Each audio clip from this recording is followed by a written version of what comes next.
Nah, Ustazah lanjutkan lagi ya untuk himpunan semesta. Apa yang dimaksud dengan himpunan semesta? Pengertiannya adalah himpunan yang lebih besar dari suatu himpunan. Jadi, ruang lingkupnya ini lebih luas daripada himpunan-himpunan yang lain. Nah, sebagai contoh ada himpunan A yang anggotanya di sini ada 2, 4, 6, 8, dan 10. Maka himpunan semestanya yang bisa terjadi S ini sebagai lambang S semesta ya. Semestanya sama dengan termasuk bilangan asli. Nah, 2, 4, 6, 8, 10 termasuk bilangan asli. Kemudian semesta yang lain yang bisa terjadi adalah 2, 4, 6, 8, 10 ini termasuk bilangan cacah. Ataupun mungkin 2, 4, 6, 8, 10 ini bisa termasuk bilangan yang berkelipatan 2. Seperti itu. Maka himpunan semesta itu ruang lingkupnya lebih luas. Kemudian contoh yang lain ada sebuah himpunan K, anggotanya adalah mangga, pepaya, dan rambutan. Mangga, pepaya, rambutan ini termasuk nama-nama buah, maka himpunan semestanya adalah nama-nama buah. Seperti itu. Lanjut, himpunan kosong. Apa yang dimaksud dengan himpunan kosong? Himpunan kosong adalah himpunan yang tidak memiliki anggota. Contohnya, himpunan A adalah bilangan ganjil yang habis dibagi 2.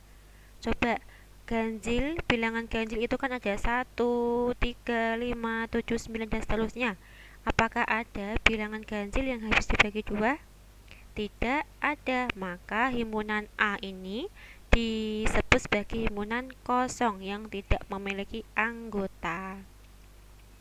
Kemudian lanjut kardinalitas. Pengertiannya adalah bilangan yang menyatakan banyaknya anggota dari suatu himpunan dan dinotasikan dengan NA. Nah, ini A-nya itu bisa tidak harus A ya, bisa B, bisa C, bisa D, atau huruf kapital yang lainnya, tergantung dari nama himpunannya.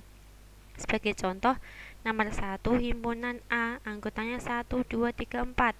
Maka kardinalitasnya atau banyaknya anggota ada 4. Kita hitung 1, 2, 3, 4. Berarti ada 4 anggota. Contoh yang kedua, himpunan A adalah himpunan huruf vokal pada kata matematika. Huruf vokal pada kata matematika ada A, ada E, ada I. Meskipun A-nya ada 3 ya, 1, 2, 3, cuma kita hitungnya hanya sekali saja. Berarti ada A, E, dan I. Nah, maka NA-nya adalah 3. 1, 2, 3. Ada A, ada E, ada I. Kemudian yang ketiga contohnya, ini ada notasi pembentuk himpunan, Ustazah bacakan dulu. B adalah suatu himpunan di mana X sedemikian sehingga X lebih besar min 1, X lebih kecil dari 5, di mana X anggota bilangan bulat. Maka anggota-anggotanya ada berapa saja? X lebih dari min 1, ada 0, 1, 2, 3, 4. 5 tidak ikut karena di sini ada tanda kurang dari 5, maka 5 tidak diikutkan. Nah, berapakah NB-nya? Berapakah banyaknya anggota B? Maka kita hitung aja. Kosong kan 1 ya. 1, 2, 3, 4, 5. Berarti NB-nya ada 5 anggota. Lanjut himpunan bagian. Nah, lambangnya seperti C ini ya, subset. Kalau kita baca adalah subset.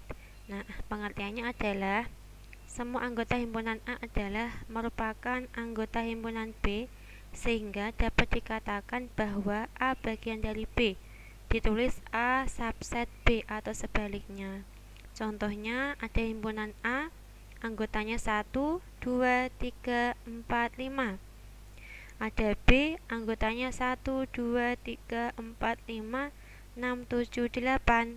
Maka karena di sini A, anggotanya A ini ada di bagian yang B, maka bisa dikatakan A merupakan himpunan bagian dari B. Nah, ini Ustazah sudah kasih warna merah, artinya A merupakan anggotanya si B. Nah, A subset B, A himpunan bagian B, seperti itu.